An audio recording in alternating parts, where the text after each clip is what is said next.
MiniWarGamer Dave here from MiniWarGaming.com. I've always wanted to learn bolt action. I've had the recent pleasure of having Warlord Games themselves come here to the MiniWarGaming bunker to teach us bolt action in the flesh, particularly myself. So I had a challenge for Carl, and the challenge was, can you teach me bolt action in 10 minutes? And his answer was, yes, Dave, it's an easy game to learn. Let's play.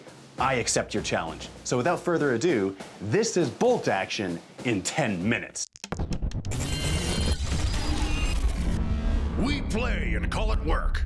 So, hi everyone, my name's Carl, I'm from Warlord Games. I'm here with Dave, who's controlling the camera, and we're going to be going through our first ever game with Dave playing Bolt Action 2nd Edition. So, Bolt Action is a game of random activation or not alternate activation, it is random activation order dice. So for every unit that we have on the table, of which we have 4 units each today, a dice for that specific nation goes into the bag. So I'll be controlling the US Airborne today, and Dave will be controlling the German Grenadiers over there. And what we're going to do today is, rather than do like a prescribed tutorial of how the mechanics work, is we're just going to throw the 4 order dice into the bag, and we're going to talk through what happens when stuff comes out of the bag and what you can activate and how that stuff works. So if it's cool with you, Dave, I'm going to chuck everything in the bag and we give it a good mix. And to run through the forces real quick, there's a couple of differences. So everybody has 2 infantry teams and an officer team. We're going to treat everything as veteran for this tutorial. The Germans have a truck with a machine gun just at the back there,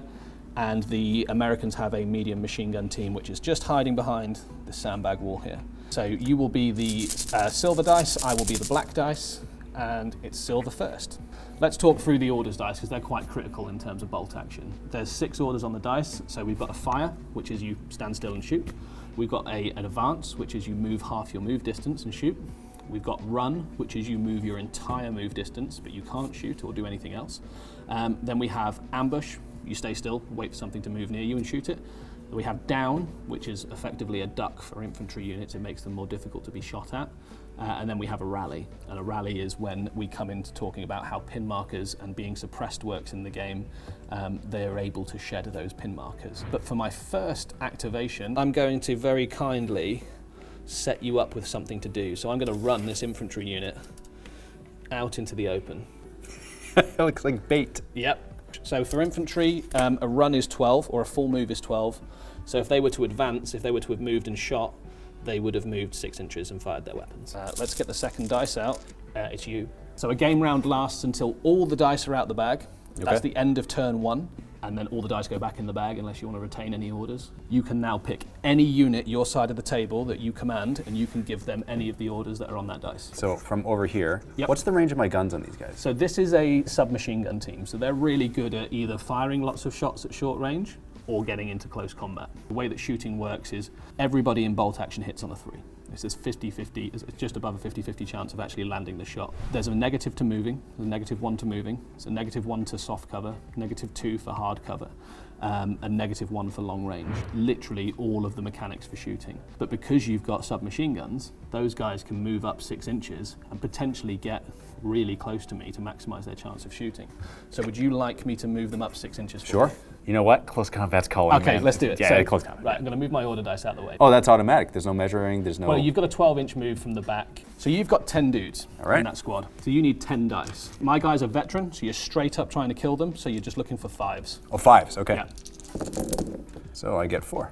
4. I've lost 4 guys already, right? And I'll just take them off from the back because they're all the same in this squad. You've got 4, so you get to roll another 4 dice to see if you can kill any more.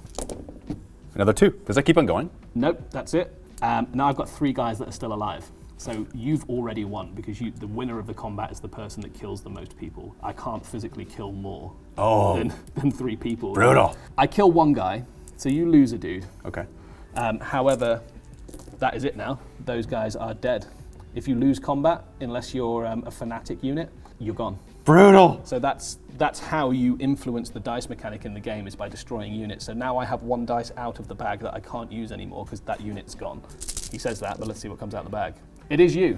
So you've got 3 units left. You've got a truck over there, can move 24 or 12 and shoot. Yes. It's got a machine gun on the back. You've also got a squad here with 2 light machine guns, which are slightly longer range weapons than the rifles. And you've got an officer team just behind this building with 2 assault rifles. So it's up to you what you want to do.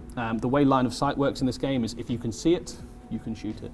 All right, let's do the machine gun on the truck, but I'll move it first. Yep, awesome. So if you want to move it and shoot it, you can go up to 12 inches.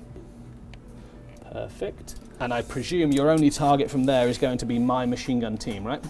Yeah. So this is a great time to explain a little bit more in detail how shooting works. So you've moved, so that becomes a 4. Everything hits on a 3, so that becomes a 4.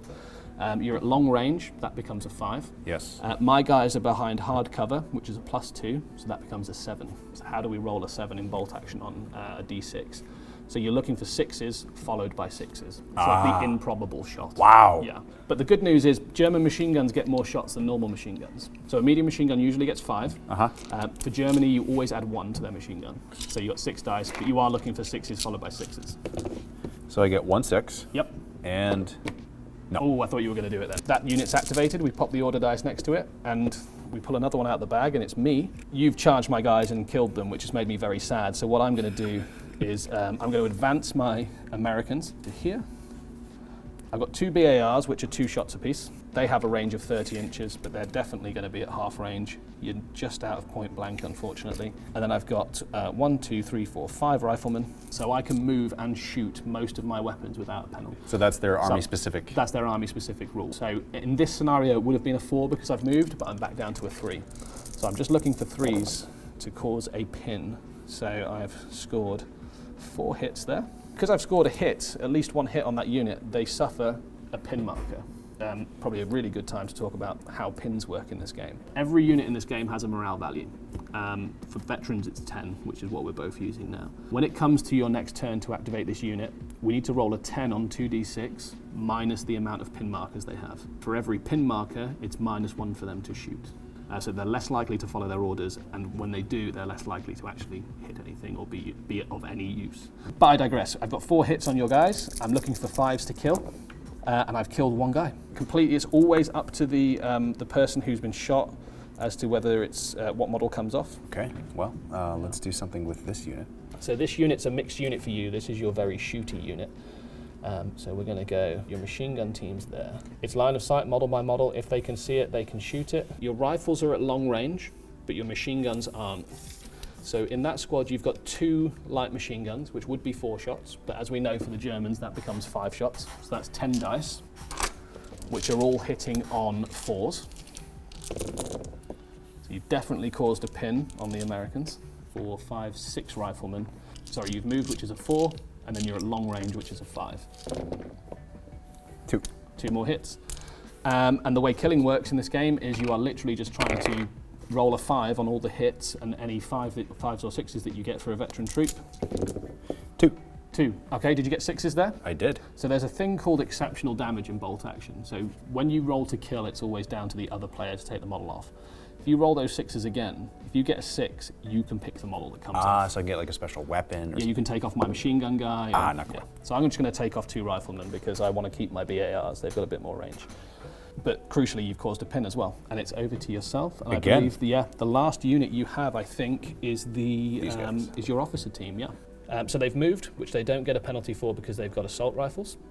So you are at long range, so you're looking for 4s to hit. Assault rifles are 2 shots apiece. You caused another pin. You are going to need a 5 to kill someone. You just caused 1 hit, so we roll 1 wound. Nothing. No. So nobody dies this time, but they have got 2 pins, which means when it comes to their morale check in the next turn, it'll be a lot more difficult for them to activate. But you've used all 4 of your units. So I have got 2 dice left.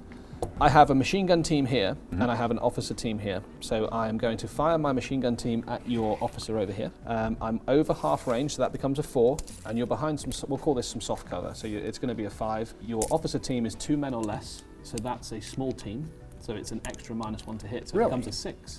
It's 5 shots for me, not 6, because my machine guns aren't as good as the German ones. And would you believe it, I get a 6. So your officer takes a pin. He is suppressed. Ooh. He is a veteran though, so I do need a 5 to kill either him or his assistant, and I do not get it, which wasn't very likely on 2 dice. So that's my machine gun team activated, and then the last I've got to do is my 2-man officer team, very similar to yours, but they don't have the Gucci cool assault rifles, they've just got normal rifles. So I've moved, which we know doesn't count for small arms for the Americans. So I'm still on a 3, you're at long range, which is a 4, and that cover is obscuring you from the direction of these guys, so that becomes a 5. So I've got 2 dice needing a 5 or more, and they whiff it. That's an entire turn of bolt action. What we will do before we go on to stage 2 of the tutorial, which this is going to be a bit of a series, right? So we'll be adding some more flavor and some extra weapons and learning how those work, is we'll just go through an activation to do an orders check, because we didn't get a chance to do that. So good. say I just pull the dice out of the bag and I want to activate these guys. They're veteran, so they're pretty good at following orders. They've got a morale score of 10, but they've got 2 pin markers, so what we do is we subtract 2 from that score. So they need an 8 on 2d6 or less to actually activate and do the thing that they want to do. So I roll 2d6, I get my 8 or less, they lose a pin marker, and they can carry on as normal. The only major contributing factor to their effectiveness now is that they have a remaining pin marker, which means it's -1 for them to hit even before they've done anything. Thank you very much for watching, folks. Stay tuned for our next set of videos, which will be a combination of 2 additional demonstration videos where we go into more detail and more depth and add more units and add more rules. And then we also play a full-fledged regular game of bolt action, all in the MiniWarGaming Vault. Click on that link below, sign up for a 7-day free trial to the Vault if you're not a Vault member already. It is by far the best way to support us as a company, and it also shows your support for these specific shows. Thank you very much, guys. Happy wargaming, and we'll see you in there. So those are the bare bones basic mechanics. That's all the rules that there is for bolt action in a nutshell. We can add in some complex stuff like mortars and indirect fire and tanks, but it works exactly the same. A tank's going to hit you on a 3, much like a machine gun guy is going to hit you on a 3, much like a rifle guy is going to hit you on a 3. It's just a weapons platform that you can achieve a little bit more or a little bit less with, depending on your positioning and your tactical style. But no, that is bolt action in a nutshell.